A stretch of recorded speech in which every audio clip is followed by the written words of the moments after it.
ఇలాంటి ఎంటర్టైనింగ్ ధమాకాలు ఇంకా చూడాలనుకుంటే like, share and subscribe to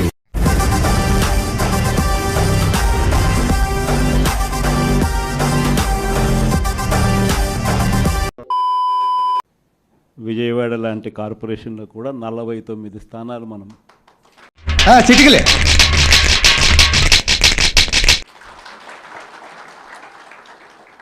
అప్పట్లో గెలిస్తే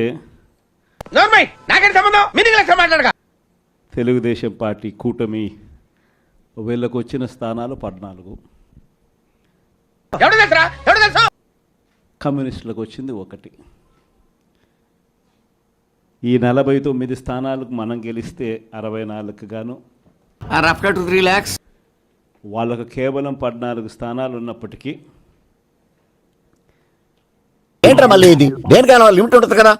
ఎన్నికలు అయిపోయిన తర్వాత రోజు నుంచి రకరకాల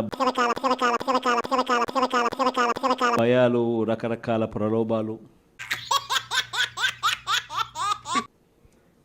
అదే పనిగా పెడుతూ ఏంటి బాబా అన్న అదే పనిగా పెడుతూ అంటే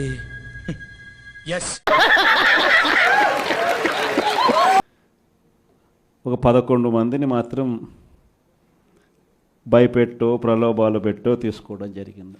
ఎటు కాకుండా పోతాం. అయినప్పటికీ 38 మంది నిఠారుగా నిలబడ్డారు అని చెప్పడానికి గర్వపడతా ఉన్నా. చిటికలే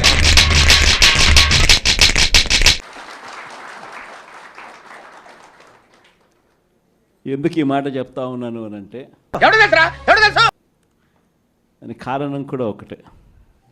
ఇన్ఫ్యాక్ట్ ఏ కార్పొరేషన్ చూసుకున్నా, ఏ మున్సిపాలిటీ చూసుకున్నా, రాష్ట్రంలో ఉన్న ఏ జెడ్పీటీసీ పరిధిలో ఉన్న ఏ మండలం తీసుకున్నా చాలా గొప్ప పని చేశావు. అటు ఎంపీపీలైనా కానీ, అటు జెడ్పీటీసీలైనా కానీ, సర్పంచ్లైనా కూడా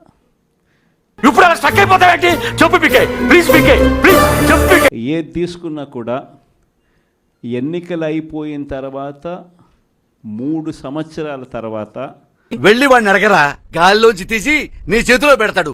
లోకల్ బాడీ ఎన్నికలు జరిగితే అటువంటి ఎన్నికల్లో తెలీదురా ఈ రకమైన రిజల్ట్స్తో రాష్ట్రమంతా క్లీన్ స్వీప్ చేసిన పరిస్థితి వైఎస్ఆర్సీపీ ప్రభుత్వం, మన ప్రభుత్వం.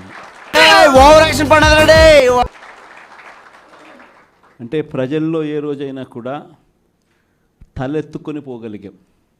నువ్వు చెప్పేదల్లా నమ్మటానికి నేను ఎదవల్లాగా అనర్జుకేటెడ్ కాదురా, మరగుచ్చదవా, మొదలచ్చి పెదవా, పింజారి ఎదవా, నెలసొక్కు పెదవా.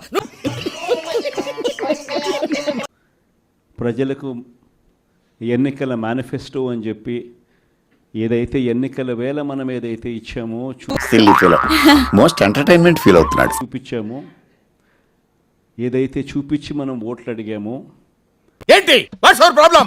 ఆ ఎన్నికల మేనిఫెస్టోలో 99% హామీలను నెరవేర్చి ప్రతి నెల ఏ పథకం అమలు చేస్తూ ఉన్నామో బడ్జెట్ ప్రవేశపెట్టే రోజే